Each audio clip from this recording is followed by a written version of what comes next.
Iyi ni breaking news igezweho muri aka kanya, nk'uko nabibasezeranyije ko ngomba kubagezaho inkuru z'ibyamamare bigiye bitandukanye. Nk'uko nabibasezeranyije niko ngomba no kubikora.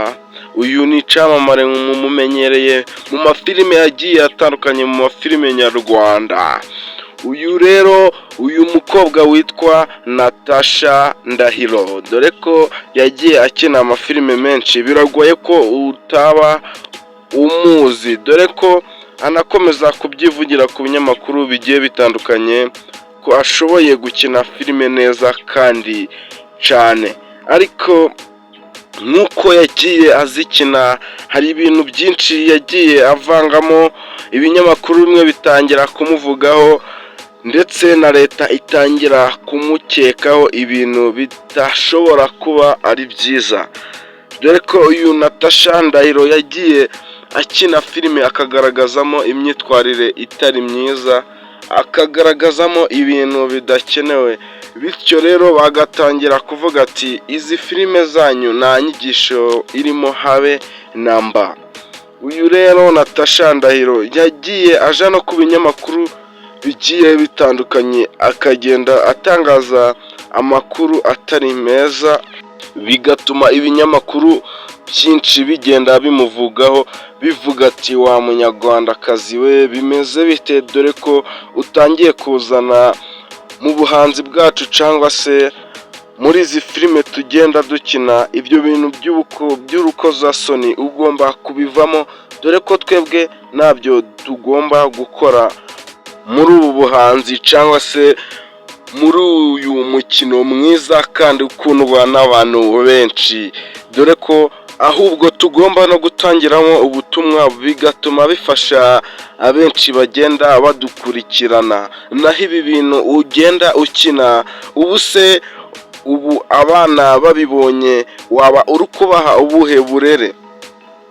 Ariko uyu Natasha Ndahiro yakomeje kunangira umutima, agenda avuga ati ibyo birabareba, ati uburere butahawe n'ababyeyi babo ibyo nje sibindeba, ngomba gukina ibyo nshaka, kandi numva ko n'ibintu mugenda muvuga ngo narasomanye ibyo ntaco bimbyiye, dore ko njewe icambere nishakira ari amafaranga, ibindi byose muvuga ni ubusa.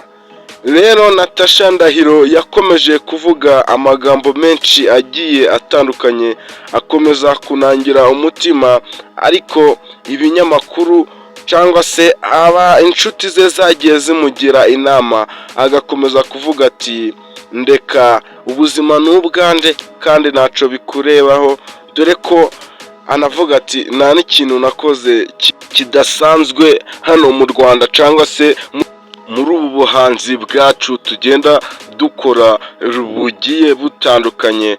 Anakomeza kunangira umutima avuga ati njewe icyo bizansaba cyose cyangwa se ikiguzi bizansaba cyose, nzakomeza nyine filime zanje nzikunze, dore ko mbikora mbyishimiye. Ibi bintu nubwo mwebwe mubifata nk'aho ari ukwiyandagaza cyangwa se ari ukugaragaza imico itari myiza hano mu Rwanda. Nk'uko yagiye abitangariza ibinyamakuru bigiye bitandukanye, yagiye anavuga ati nakina na filime zose zo mwita ngo nimbi, ntanazikina icambere yuko bagomba kuma amafaranga, bagomba kumpesa y'ibiceri. Uyu rero Natasha Ndahiro yakomeze kugenda anangira umutima, ariko ibinyamakuru nk'uko byagiye bimubaza ati wowe wumva uri proud yabyo cyangwa se wumva ibi bintu bigushimishije, yagiye avuga ati ibi bintu nibyo bintu bya mbere nshobora kuba nkora cyangwa se mba ndi gukina, mwumva ndishimye, mwumva ndi proud yabyo. Uyu rero yakomeje kuzamura intera, ariko ibi bintu bagenda bamubwira ko atari byiza, ariko agakomeza kunangira umutima. Yagiye avuga ko akeneye umuntu ushobora kuba wamufasha muri ubu buhanzi bwe, akazamura urwego ku buryo yagera ku rwego rwo hejuru, akaza asohora ayo mafilime ye y'urukozasoni nk'uko yagiye abyivugira. Rero nshuti, twakomeje kubana muri iki kiganiro, mwibutse ko niba utarakora subscribe, share and comment, yikore kugira ngo ibindi biganiro by'ibyamamare bigiye bitandukanye bize bikugereraho ku gihe. Mwari kumwe na Benjamin. Ciao ciao.